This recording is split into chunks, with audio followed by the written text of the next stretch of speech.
Hoy me gustaría hablar brevemente sobre el caso del pastor Steven Lawson, que ha caído en una relación inapropiada, como él mismo ha confesado. Es una noticia que ha impactado en el mundo religioso, especialmente gente del cristianismo que ha reaccionado a través de comentarios en las redes, algunos tratando de alentar, pero la mayoría en contra de la actitud que tuvo el pastor, de la acción que tuvo, que ha renunciado finalmente a sus deberes tras admitir su desliz y lamentar el daño que ha causado a su familia y a su comunidad religiosa. Yo creo que no solamente a su comunidad religiosa, sino a todas a todas las comunidades religiosas, porque cuando suceden este tipo de acciones, los ateos, los agnósticos, los que no creen en la existencia de Dios,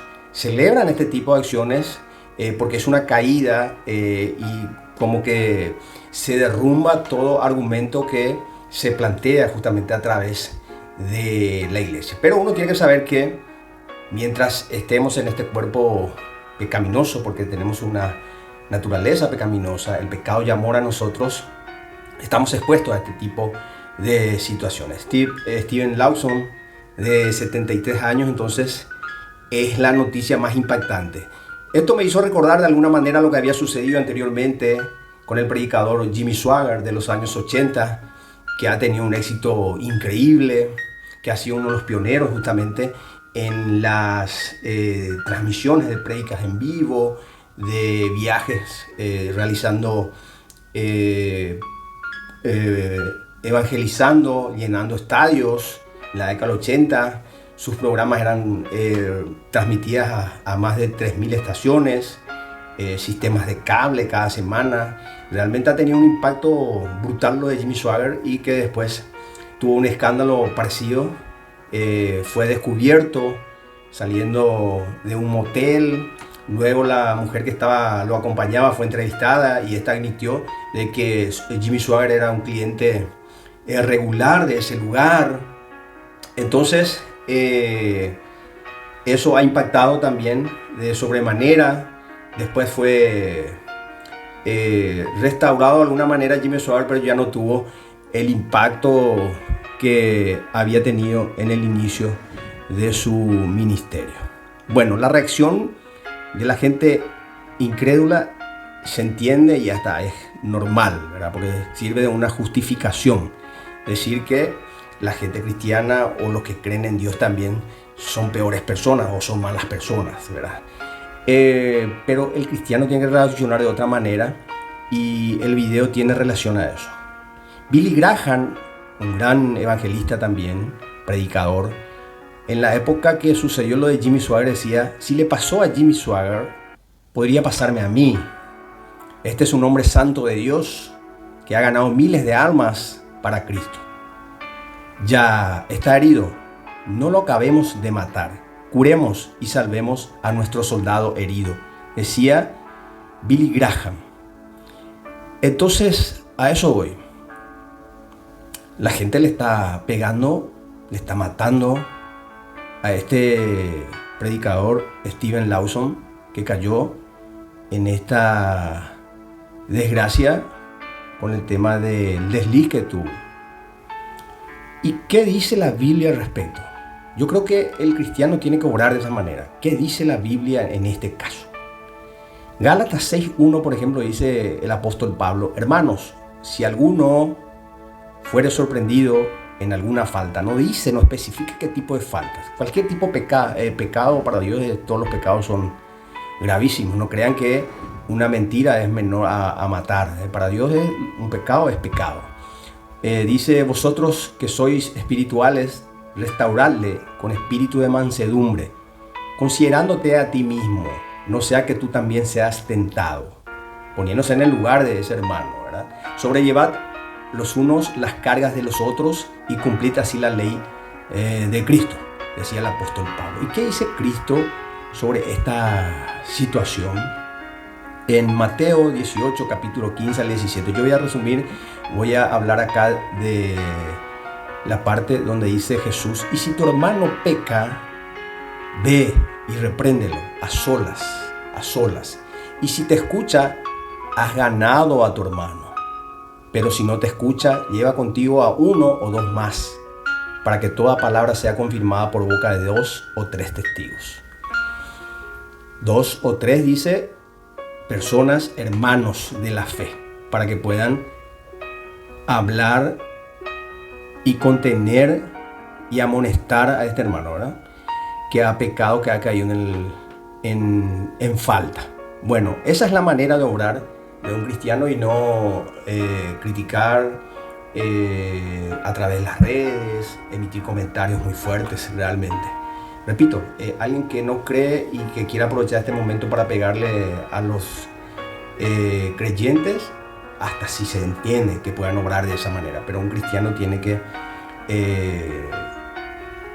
tener esa compasión por el prójimo, ¿verdad? Tiene que obrar cómo actuaría Cristo en estos momentos, es la pregunta que tenemos que hacer, ¿verdad? Está bien que Steven Lawson sea sacado, que renuncie de su ministerio, está bien, y que se restaure como persona. Hay que salvar a la persona. Yo no sé si ese pastor va a tener el predicador va a tener el mismo efecto que tenía, porque era muy conocido, tenía mucha gente en su ministerio, pero como personas no podemos condenarlo. Nosotros no podemos emitir un juicio de valor y condenar a ninguna persona. Eso es atribución de Dios. Bueno, aprovechando este momento quiero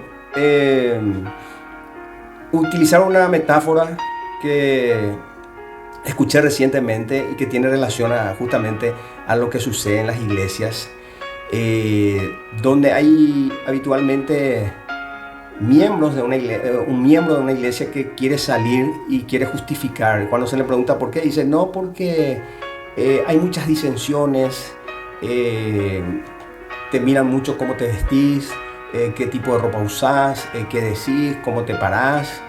De esa manera se comportan los hermanos, y por eso ya no quiero asistir a esa iglesia. Y muchos salen a causa de eso, ¿verdad? Molestos por la acción de un líder, algún comentario del pastor o de la pastora, o la hija del pastor, la conducta del hijo del pastor. Siempre hay un montón de excusas como para dejar de congregarse. Bueno, esta historia es, repito, una metáfora donde supuestamente se acerca el miembro de una iglesia a su pastor y le dice que quiere retirarse, que quiere su membresía para ir a otra iglesia. El pastor lógicamente le dice, quiere conocer los motivos y le pregunta, y da su argumento, por lo que ya estaba mencionando, ¿verdad? Que hay personas que hablan mal de él, que hay muchas personas que se discuten, que hablan los unos a los otros, que se critican. Entonces él no compartía eso y quería salir. Bueno, le dice el pastor, te hago un desafío, ¿sí? Antes de irte, un challenge, como se dice actualmente. Y después te vas, ¿sí? Sin ningún problema. ¿Y de qué se trata? Le dice esta persona al pastor. Y bueno, vamos a llenar un vaso de agua y vamos a colocar encima una bandeja y vas a sostener con una mano y vas a dar 7 vueltas por la iglesia. Ok, ya. Aceptó y empezó a caminar, lógicamente sosteniendo la bandeja y caminando con mucho cuidado, enfocándose para que el agua no se derrame. Enfocándose para que el agua no se derrame. Termina las 7 vueltas y llega con el objetivo logrado, que era no derramar el agua. Pastor, acá está. No hay ni una gota de agua que se haya derramado. Oh, muy bien, lograste tu objetivo, le dice el pastor. Y le pregunta al pastor, durante esas vueltas que estabas dando, ¿viste a una hermana mal vestida? No, le dice la persona. ¿Viste a un hermano discutiendo con una hermana o con otro hermano? Tampoco vi. ¿Viste a los hijos del pastor comportándose de mala manera? No, no vi. Bueno, le dice el pastor, de esa misma manera deberían de venir a la iglesia, enfocados en Cristo. Si uno viene enfocado a Cristo, definitivamente no va a ver lo que pasa por el costado, no se va a preocupar, por más que escuche no le va a afectar, porque el propósito es Cristo, escuchar la palabra de Dios, escucharle a Dios, recibir lo que tiene Dios para nosotros. Pero la mayoría, lógicamente, nos vamos, y me incluyo porque me sucedió alguna vez, de ir a una iglesia y estar mirando todo lo que pasaba a mi alrededor y me desenfocaba de Cristo, que finalmente es lo principal, creo yo, para alguien que busca justamente tener una comunión con Dios. Y me parece fantástico eso, ¿verdad? Deberíamos de enfocarnos mucho porque existen ministerios de prosperidad, se habla poco de Cristo, se piensa más y se fija más en lo que recibió una persona. Dice, fui bendecido, tengo una casa nueva, un vehículo nuevo. Se habla más de eso que de Cristo en algunas iglesias, y no debería ser así realmente. El enfoque tiene que ser Cristo, el enfoque tiene que ser Cristo. Y si un hermano cae, actuar como Cristo recomienda y no estar en las redes acusando al hermano, ¿verdad? Porque uno no sabe qué va a pasar después finalmente. Es Dios el que se va a encargar de restaurar o de condenar a estas personas que han caído. Y esto no afecta solamente, no crean que afecta solamente al cristianismo. Esto sucede en todas las religiones. Hay antecedentes en el catolicismo, de curas que han sido denunciados. En todas las religiones existen abusos, personas que han pecado, que han caído. Y repito, mientras vivamos en este cuerpo pecaminoso, estamos expuestos, así que tenemos que velar siempre para estar firmes entre nosotros, orar los unos a los otros, sostenernos, amonestarnos si hay necesidad, pero siempre en la manera que dice Jesús, ¿verdad? A solas, a encararle a tu hermano y decirle que estás notando que está en peligro. Bueno, simplemente eso quería compartir con ustedes, en un tema que se está hablando muchísimo en las redes y que seguramente puede afectar a algún hermano que no está todavía firme en la fe, ¿verdad? Cuando uno está maduro, fuerte, sabe cómo reaccionar y entiende que esto sucederá y seguramente a futuro. Nadie está exento a este tipo de situaciones. Hasta pronto, bendiciones para todos, ¿sí?